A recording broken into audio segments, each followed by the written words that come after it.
Greetings folks and welcome to the Electromaker podcast. This is the audio version of a YouTube show I create for Electromaker.io, covering all manner of maker and embedded news, new things, projects, and all the kind of stuff that we love to hear and look at in our spare time and tinker with in our even lesser spare time.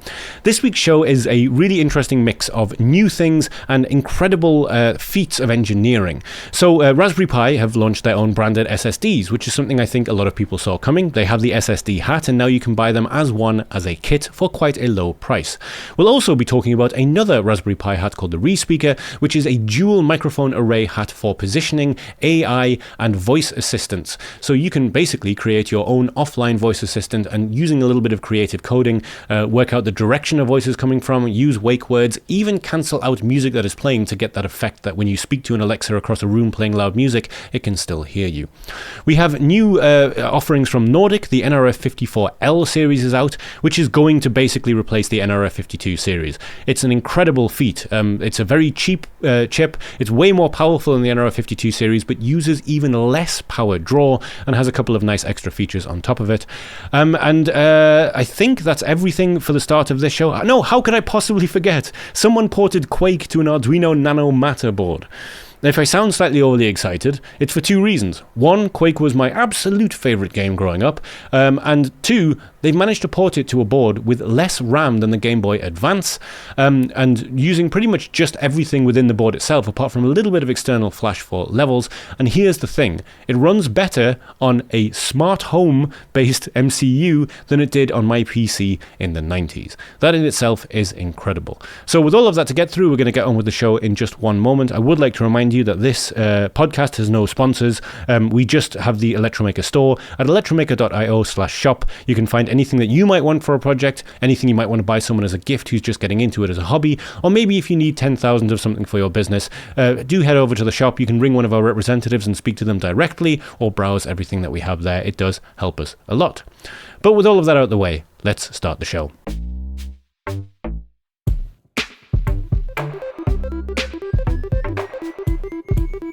Before we get started, I wanted to quickly remind you that the webinar that Mauser and Analog Devices are running is happening in 5 days. It's completely free to sign up for, and if you're interested in any way in robotics or sensor fusion, or you want to know what sensor fusion is, this is going to be the perfect place for you. Because ultimately, you're going to be able to hear about the devices that are being used to give robots their sensors from the people who are creating them at Analog Devices.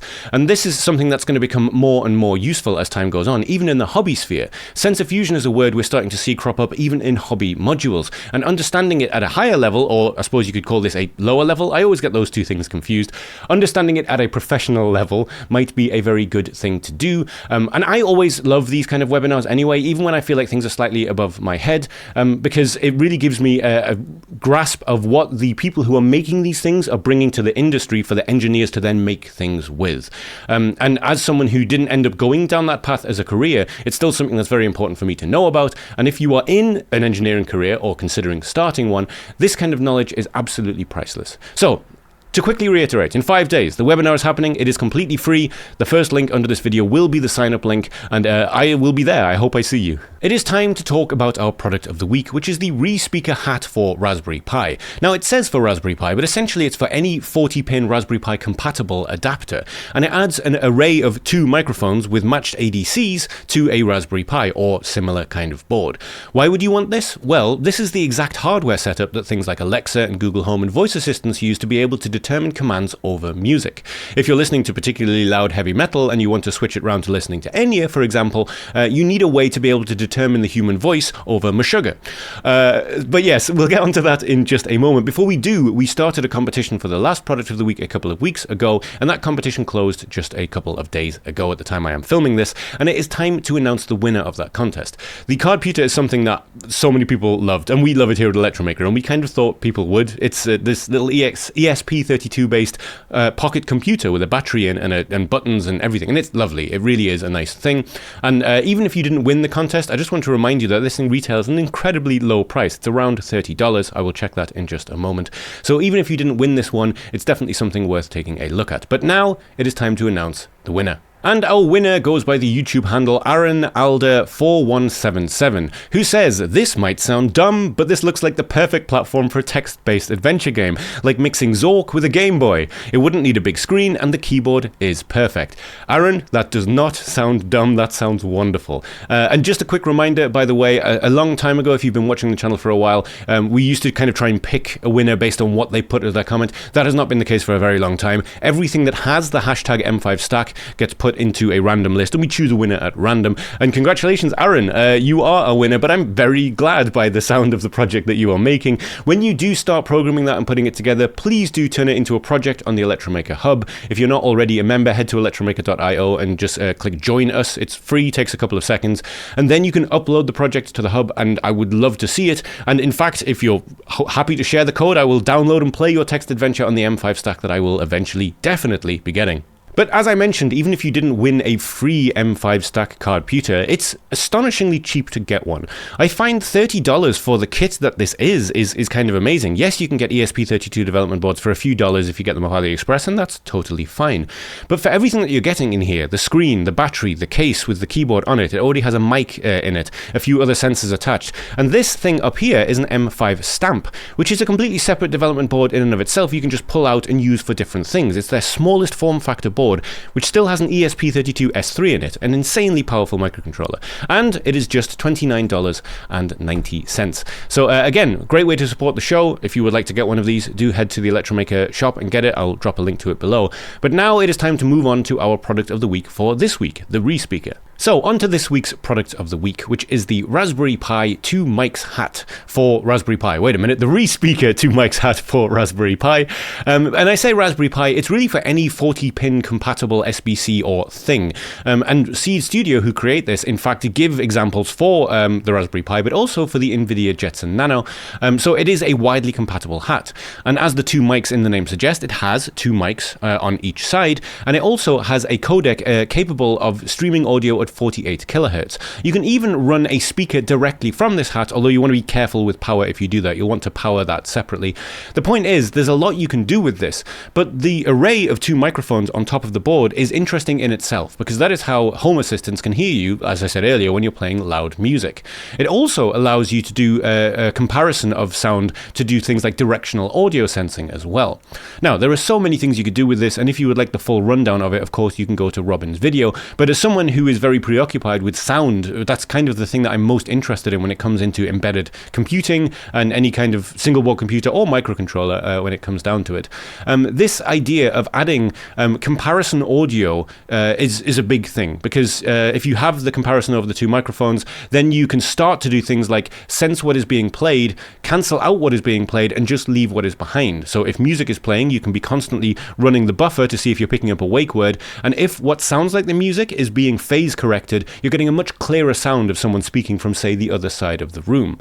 Now, the way that the professional voice assistants do it is probably very complicated, but that is a really interesting project in and of itself, and something that I would be interested in trying to work out. But by itself, you just get something that comes straight out the box with examples for wake words. You can add voice recognition to your Raspberry Pi with this one hat. And the one thing about it I haven't mentioned yet that I think is kind of amazing is it costs only $12.90. I think I've covered everything that I would want to cover about this, and I'll let Robin take up everything else from here. If I haven't already mentioned it, you can run a speaker directly from this hat, by the way, although you'll need to make your own power assumptions about that. You don't want to overload the Pi by pushing too much through a speaker. But yes, that's kind of it. I hope that my enthusiasm, even in my very short description of it, tells you why I think this is kind of amazing for the price. But as always, Robin will be the one that will take you through it completely. And yes, as always, what with this being a product of the week, we are giving one away. And just a quick reminder for those of you that have been watching the Electromaker Show for a while, the way that these competitions work has changed a little in the last few weeks. Now, if you would like to enter this competition, head to the product of the week video, the one that I've just showed you with Robin. It will be linked in the description, and head underneath that video to enter. There will be a pinned comment there that tells you how to enter, but I will tell you as well. All you need to do is be subscribed to the Electromaker YouTube channel to be part of the entry contention, to be a contender. To be part of the giveaway. If you're subscribed to us, leave a comment saying what you would do if you got the ReSpeaker hat. What's your idea for a project? Also, leave the hashtag ReSpeaker. The winner will be chosen on the 5th of November 2024 at random, although you do still need to tell me what you would make if you won this, just because I want to know. But yes, we will be announcing it then. Good luck to everybody, and I can't wait to hear your project ideas. It is time to talk about the latest release from Nordic Semiconductor, the nRF54L. Now, if you're familiar with the older nRF52 line, the nRF52840 has been found in a huge amount of devices, and in fact some of my favorite microcontroller development boards feature this Bluetooth Low Energy chip. And the nRF54L is supposed to be the new drop-in replacement for these. Now, I say drop-in replacement, I do not know at this stage whether we're going to be talking pin-for-pin drop-in, but certainly in terms of the usage of them, that is what they're going for. Because they've managed to make a chip which uses less power than the nRF52 line does across the board, but has more speed, more flash, more RAM, higher levels of security, and just seems to be an improvement across the board, while somehow still using less power. Now, I will of course link to the announcement from Nordic, including the product page as well in the description of the video, but in a moment I've also found a quite nice comparison chart on LinkedIn talking about the different chips with respect to the new nRF54s. But it's funny because this seems to me a trajectory that all of Nordic's products are taking. Earlier this year we talked about their new cellular IoT system in packages, the nRF9161 and the nRF9151. There's also a 9131 as well. I know that's a lot of numbers, but these are all these cellular IoT chips, all of which are being improved in ways that allow them to do more using less power. And so it seems to be a pattern that's happening across all of Nordic products, which has very big implications for the end user, for consumers. Because if you get something that does more with less battery power, you get a device that's more desirable. I mean, that's where mobile phones have gone, for example. Anyway, that was a slight distraction. As I mentioned, the nRF54L is going to be the replacement for the nRF52840. In time, I don't think they're stopping making the nRF52 line anytime soon, but in time, these things are going to be incredibly cheap, incredibly low power, but very, very capable. And as I said, I will link the official stuff from Nordic in the description. It's definitely worth reading through because you can hear exactly what Nordic's angle on this is. In fact, there's a quote in here somewhere which I found very useful. Yeah, okay, there's a quote here from Kjetil Holstad. I'm sorry if I mispronounced your name horribly, who's the EVP of Product Management at Nordic Semiconductor. So, our nRF52 series SoCs are the world's most sold Bluetooth LE devices, and it's about time we step it up again to cover today's and tomorrow's applications. With the nRF54L15, we deliver what's expected by a modern Bluetooth LE SoC with increased performance and memory and reduced power consumption, making it a future-proof choice for your needs. But rather than me waffle on about this all day, I want to point you over to LinkedIn and a wonderful comparison chart by Michael Baiko. Now, I don't know if he created this chart. It looks like he got the image from somewhere and put it into the page, but it is very useful, and he gives a quick write-up of the two new nRF54 chips that we know of and what they are good for. And I would suggest coming over here and reading it for yourself, but just taking a very cursory look at this chart, you will see some striking differences. So the first and third column here are the ones that we're really comparing, the nRF54H20 and the nRF5340. The 5340 was the old flagship system on chip from Nordic Semiconductor, and the 54H20 is designed to replace it. And if we just look, we can see immediately there's some changes. You have 2 megabytes of flash instead of the 1 megabyte plus 256 kilobytes separate flash that the nRF5340 had. And you get a megabyte of RAM instead of the half megabyte of the original. Where things really take a jump is the processors. So the original had 128 MHz ARM Cortex-M33 with a secondary ARM Cortex-33 running at 64 MHz, with the idea being that the lower clocked chip could keep things running at a lower power cycle and only wake up the larger side when it needed something. Now that's been replaced with multiple choices of ARM Cortex-M33 processors running up to 320 MHz with multiple RISC-V co-processors. So to my mind, this means that you're still going to get a dual architecture, one ARM and one RISC-V, but you can dial that in to exactly what you need. You could have the RISC-V coprocessor doing nothing but just maintaining a connection, and then when a certain kind of bit of information comes through, it wakes up the big processor to do something, meaning that you could substantially improve battery life on any project that you have. Now, this is pure supposition. I haven't looked into any of the code base or anything like that. That's something for a future show when I have one of the development kits in my hand. It's also not really what we're here to talk about. I just wanted to point that out because the last time I talked about the nRF54H20, all I could say is it's going to be good. And here's the first bits of proof. What we're really here for, however, is the nRF54L15 and how it's going to more or less replace the nRF52 line entirely. Now, I want to reiterate, I don't have any inside knowledge here. Nordic haven't told me they're planning on phasing out the nRF52 line anytime soon. It's more just a case of the nRF54L15 is designed to be as cheap as and use less power than the nRF52 line, but has a bunch more capabilities to it. So again, just cursory look down this chart. The nRF52 840 had 1 megabyte of flash. The L15 has 1.5. They have the same amount of RAM, but when it comes to the CPU, it has double the processing power. It also has a much higher level of security, PSA certified level 3. I don't know what that means. However, it does have a PSA certified level of 3. Now here's where it gets interesting. It mentions in the CPU it just has this Cortex M33 processor, but when you get down here, it has a global RTC, 14-bit ADC, which is a decent amount of ADC, and a software-defined peripheral enabled by a RISC-V coprocessor. So it has its own RISC-V processor for enabling and disabling peripherals. And we've seen this kind of thing recently lately. The RP1 essentially is a coprocessor designed for doing all of the inputs and outputs for the Raspberry Pi. Now this doesn't go that far, but it is interesting that they have a completely separate processor for defining and enabling things like peripherals, because presumably this thing could be running at such a low ebb that you could turn things on, turn things off, and then just have this thing running in the background using almost no power whatsoever, ready to just make changes when they are needed. Again, this is pure supposition. I haven't looked at any of the code. It just seems that way.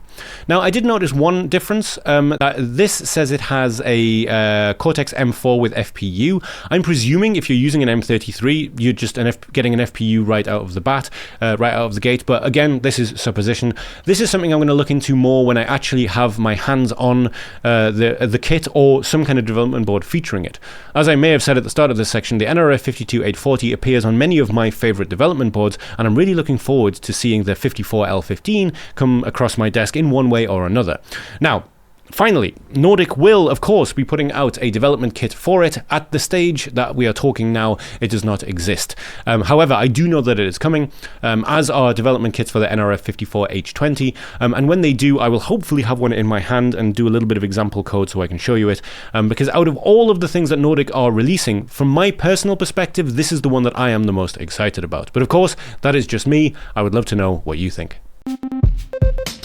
Just a quick pause in the show to remind you that the Electromaker Show is completely funded by the Electromaker Shop, which you can find at electromaker.io/shop, strangely enough. We sell everything from Raspberry Pi and Arduino, also other sellers like Adafruit and Sparkfun, and Nordic Semiconductor, who we featured in the show, and of course, if I haven't already mentioned them, Arduino and Raspberry Pi. If you're thinking of buying something for yourself or a gift for others, or you need to get several thousand of something for your work, consider buying it from us, as it supports what we do directly. If you ever see any adverts on our YouTube videos, they are not adverts for us. We do not monetize any of our content. But yes, this show will be here regardless. However, if you want to financially support us, that is the best way. However, the other side of things is this is a YouTube show after all, so if you could make sure you have liked this video, make sure you are subscribed to the channel, and perhaps leave me a comment saying what you like about the show, what you don't like about the show, what your favorite kind of tea is. Anything like that is always fully appreciated. I do see every single comment that lands on this channel, and in fact every single comment that lands across the Electromaker verse, if that is now a thing. I guess it is now. And I really do enjoy reading what everybody thinks about what we do and what they are working on. So yes, thank you for your patience with this small section where I ask you to do things. Let's get back to the show. Now, way back when at Embedded World, we saw the Sparkfun Thing Plus Matter board with a Doom port running on it. This was at the Silicon Labs stand. It was one of Silicon Labs' engineers, and it features the MGM240P chip, which is Silicon Labs' Matter-enabled microcontroller. And it wasn't just your run-of-the-mill Doom port, because Doom, the meme is, runs on absolutely everything. It's been run on pregnancy tests, microwaves, fridges, but this was a proper port of the game with audio, and it even had BLE multiplayer. And not content with that, the same engineer, I think, at Silicon Labs has taken the new Arduino Nano Matter board and ported one of my favorite games of all time to it. Yes, Quake was a very important game to me growing up. I played untold hours of the shareware version before finally getting the full version of it. And Quake 2 was the first game that I literally counted down the days until I could buy a boxed edition of it, reading every single preview I could find in magazines about it. It's kind of one of the reasons why I ended up getting interested in computers and stuff in the first place was trying to learn how to make mods for Quake, unsuccessfully at the time, but again, it all very much fits together. But back to the matter at hand, quite literally. The Arduino Nano Matter is a microcontroller-based development board featuring the Silicon Labs EFR32MG24 series of chips, which are set up for Matter, for smart home stuff. But the same engineer that ported Doom decided it would be a good idea to try and port Quake and do it properly. And what you're seeing here is the gamepad, which is, as it says, an open source handheld game console, which has buttons and joysticks on it. On the front, there is an Adafruit screen, and on the back here, you're seeing the Nano Matter with all the bits and pieces you need for powering the speaker and all of that kind of stuff as well. Now, if you would like to get the full rundown, this video is only 4 minutes long, and there is a full voiceover describing what's going on. You can also hear that the in-game sounds are faithfully reproduced as well in glorious 11K. And the performance is kind of incredible as well. The FPS counter down here is dancing between 19 and up to 40 at times, which is more FPS than I had when I played Quake on my original computer back in the 90s. But of course, all the real details can be found in the description of the video. There's a technical blog on the Scilabs page here, Silicon Labs page, and a slightly more in-depth version of the same blog on the nexthack.com link that is also found here as well, and the Arduino, and the GitHub page for all of this as well. Now, I should point out that back when we originally covered the Arduino Nano Matter, it was in pre-release. It is still in pre-release. You can get your hands on one, but you have to. You can't just order one from the shop and it'll come to you. You have to contact Arduino. They are giving out preview versions of the Nano Matter. It's just not widely released as yet. But just before I move on, this blog is incredible, very, very long. I haven't got through all of it yet. I am going to be sending this to my Kindle, which is, by the way, if you own a Kindle and you don't have time to read long technical documents like this, send to Kindle from your browser is a lifesaver. I do a lot of my reading of this kind of stuff in bed. But I want to quickly take you through the challenges that were self-imposed by the creator. So, inspired by the fact that they saw Quake running on a Game Boy Advance of all things, they set themselves a few different constraints and challenges for doing this. So, they decided to port Quake on an MCU with less memory than the Game Boy Advance, the EFR32MG24. They were going to base it on the WinQuake C source code. They ended up using SDL Quake, which is more or less the same thing, just with a different renderer. The full enemy and game behavior also has to be implemented, including the trigger states, all the logic, all the elevators, things like that.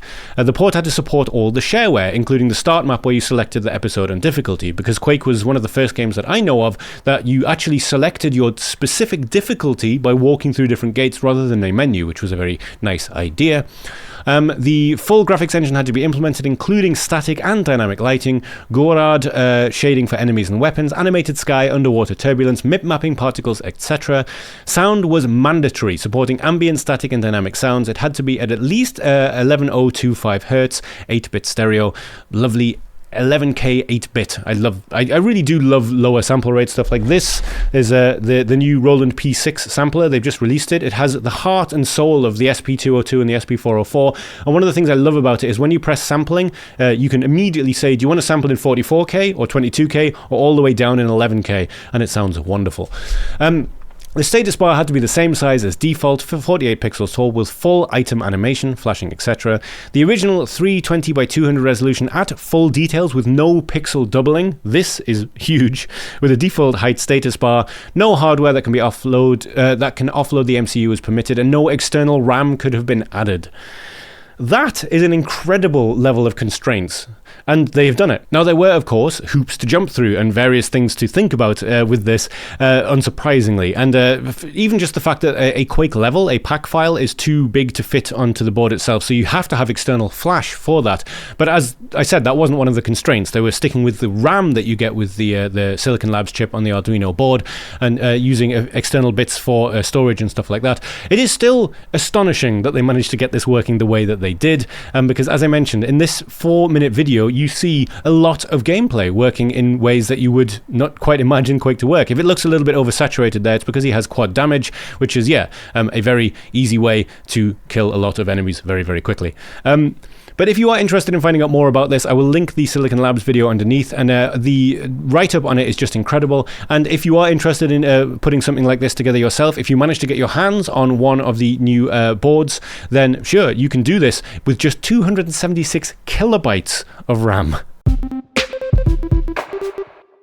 Hot off the heels of introducing their own micro SD cards, which I think we talked about on last week's show, Raspberry Pi are back with their own branded SSDs, and they also sell them as kits. And if you want to know what that means, well, you're looking at it right now. The Raspberry Pi M2 HAT Plus is something that we've talked about previously. It's Raspberry Pi's first official FPC-connected HAT for the Raspberry Pi, which does sit on top of the Raspberry Pi with the 40-pin connector, but uses this FPC connector at the side for really high-speed connectivity.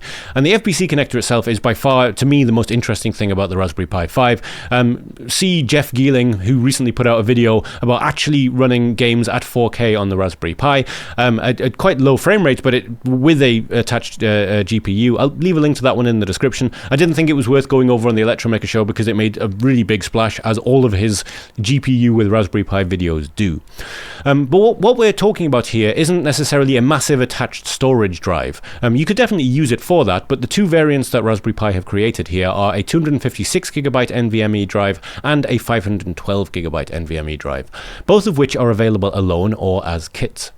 Now, I've checked, I can't get those in my region yet. They're announced and they are on sale, but none of the sellers in Germany have them as yet. But they do actually have pricing information here on the blog.